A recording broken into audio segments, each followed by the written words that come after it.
Assalamualaikum dan selamat sejahtera semua. Pada hari ini kita akan lihat modul 7 penyata kewangan tanpa pelarasan.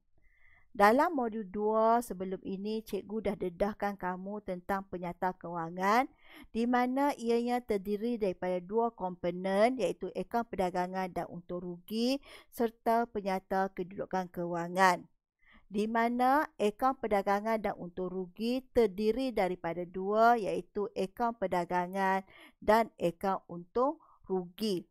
Jadi pada hari ini kita akan lihat akaun perdagangan terlebih dahulu, di mana daripada akaun perdagangan ini kita akan dapat untung kasar ya. Daripada akaun perdagangan ini kita akan dapat untung kasar ya. Jadi kita akan lihat bagaimana kita nak dapatkan untung kasar daripada akaun perdagangan. Baiklah, ini adalah format akaun perdagangan. Hasil utama dalam perniagaan kita adalah jualan. Maka jualan akan berada di atas sekali ya. Apabila kita berniaga mestilah ada hasil dan hasil itu adalah jualan. Mesti berada di atas sekali dalam akaun perdagangan. Jualan, tolak pulangan jualan, kamu akan dapat jualan bersih ya. Kamu kenali sebagai JPJ. Jualan, tolak pulangan jualan, kamu akan dapat jualan bersih. Seterusnya tolak kos jualan ya. Jadi cikgu nak fokuskan kepada tolak kos jualan, di mana kos jualan ini terdiri daripada inventory awal. Inventory awal ni apa dia? Inventory ataupun stok lama yang tak habis dijual ya pada tempoh tahun kewangan yang lepas, dan kita akan andaikan contoh 100, cikgu tak tengah ya. Yang lama cikgu tak tengah. Okey, seterusnya bila kita nak berniaga kita akan beli yang baru. Ini dikenali sebagai belian ya. Contoh dia 100, 200. Okey, kolom hujung ni yang kita beli baru nah. Ini hak baru beli. Ya. Okey, seterusnya sekiranya ada pulangan belian, maka kita kena tolak pulangan belian ya. Dan kita akan dapat belian bersih ya. Belian, tolak pulangan belian, kita akan dapat belian bersih. Seterusnya apabila kita membuat pembelian, mungkin terdapat kos-kos yang berlaku ataupun kos-kos yang terlibat dengan belian ya. Dan selalunya cikgu akan tulis kat sini dia sebagai Audi. Tak semestinya ada sampai 4, mungkin 1 ataupun 2 ya. Iaitu A, angkutan masuk ya, upah atas belian, duty import ataupun cukai atas belian ya, dan akhir sekali adalah insurans atas belian ya. Cuba bagi contoh 10, 10, 10, 10.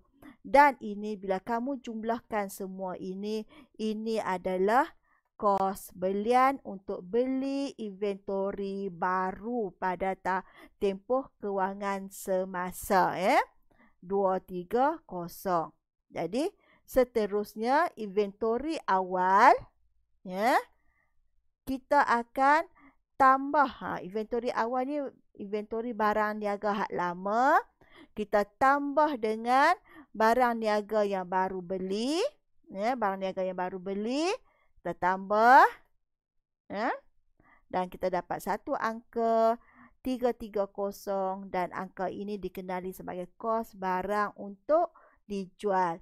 Ini bermaksud kita mempunyai barang niaga yang berharga 330 yang bernilai 330 ya. Cikgu sebut sekali lagi, kita mempunyai barang niaga yang bernilai 330 yang terdiri daripada barang niaga yang lama tambah barang niaga yang baru kita beli. Okey, ini kita nak jual lah. Okey, kita jual. Kalau bila kita jual, habis tak jual? Kalau habis, maka tiada inventory akhir. Kalau kita ada barang, kos barang yang hendak kita jual ni 330, kita jual habis. Bila kita jual habis, bermaksud tiada inventory akhir. Tapi selalunya kita tak akan habis jual ya. Mesti ada apa? Mesti ada inventory akhir.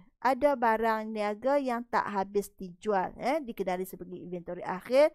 Kita contoh cikgu bagi 130, maka kita kena tolaklah inventory akhir. Kita tolak inventory akhir, kita dapat kos jualan sebanyak 200.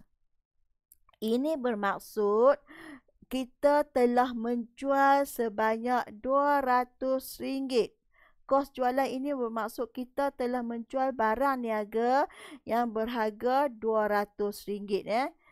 Okey. Kita telah jual. Ini adalah kos jualan.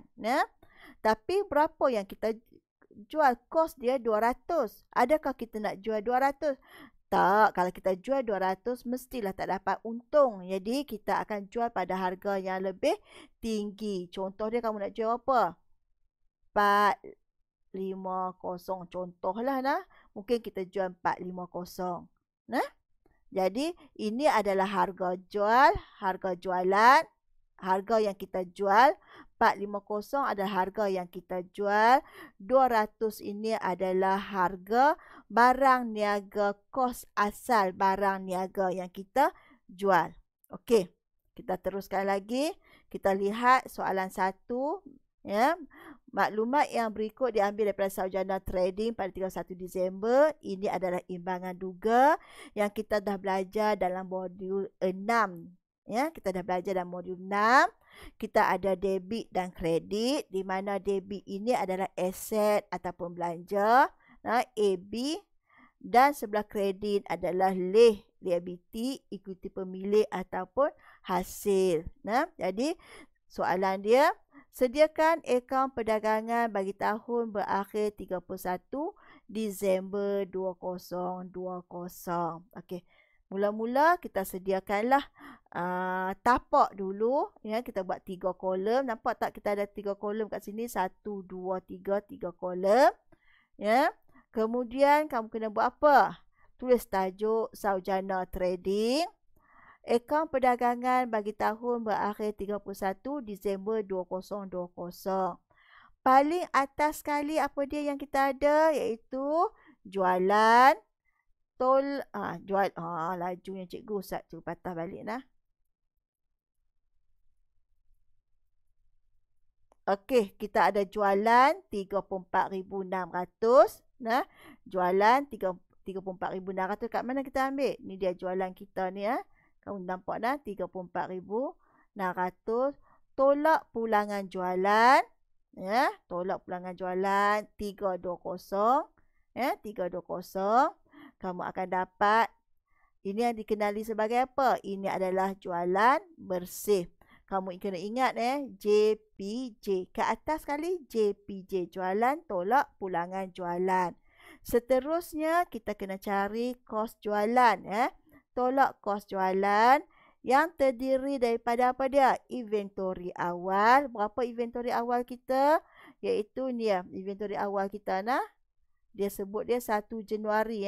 Ini adalah awal 1 Januari. 3,400 ini adalah inventory lama. Kemudian kita beli lagi. Kita ada belian. Kita tak kolom yang pertama. Nampak tak? Ini adalah kolom pertama. Sebab yang kolom pertama ini kolom yang baru beli. Ini adalah yang baru beli. Belian. Kita nak cari berapakah kos-kos yang terlibat dengan belian. Ini adalah inventory lama. Okey. Seterusnya kita ada pulangan belian. Pulangan belian 700. Tolak. Kamu akan dapat belian bersih. Seterusnya kamu kena tambah kos-kos yang terlibat dengan belian, iaitu Audi. Tapi kat sini tak semua yang ada. Ada angkutan masuk. Mana dia angkutan masuk? 330. Seterusnya kita ada apa lagi? Kita ada insurans atas belian. Nampak tak ni? Angkutan masuk, insurans atas belian 140.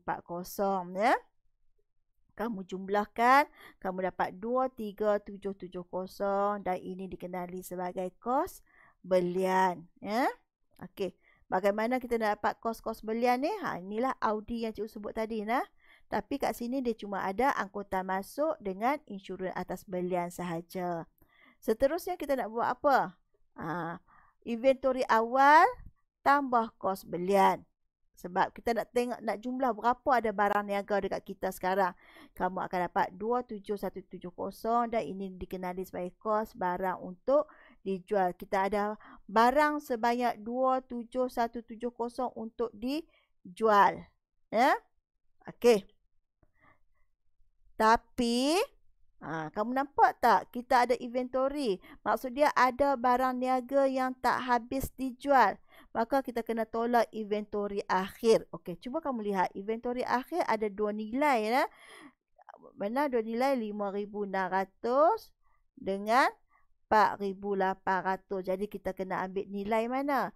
Ambil nilai terendah. Nah, ambil nilai yang terendah. Ya? Inventory mesti diambil pada nilai yang terendah iaitu 4,800. Jadi, kos barang untuk dijual, tolak inventory akhir, kamu akan dapat 22,370. Ini adalah kos jualan. Okey, kos jualan. Maka, jualan bersih, kamu nampak tak jualan bersih kita ni? Jualan bersih, kamu kena buat apa? Tolak kos jualan. Nampak tak? Jualan bersih tolak kos jualan. Kamu akan dapat 11,910. Dan ini adalah untung kasar. Jadi di sini untuk makluman kamu, bila kita sediakan akaun perdagangan, ianya hanya sampai untung kasar sahaja. Cikgu ulang lagi, sekali lagi, kalau kita sediakan akaun perdagangan, ianya hanya sampai untung kasar sahaja. Okey nah, boleh nah. Baiklah, cikgu rasa Assalamualaikum. Setakat ini saja. Selepas ini kita akan jumpa bagaimana kita nak sediakan akaun untung rugi pula ya. Okey, selamat mengulang kaji. Assalamualaikum semua. Bye.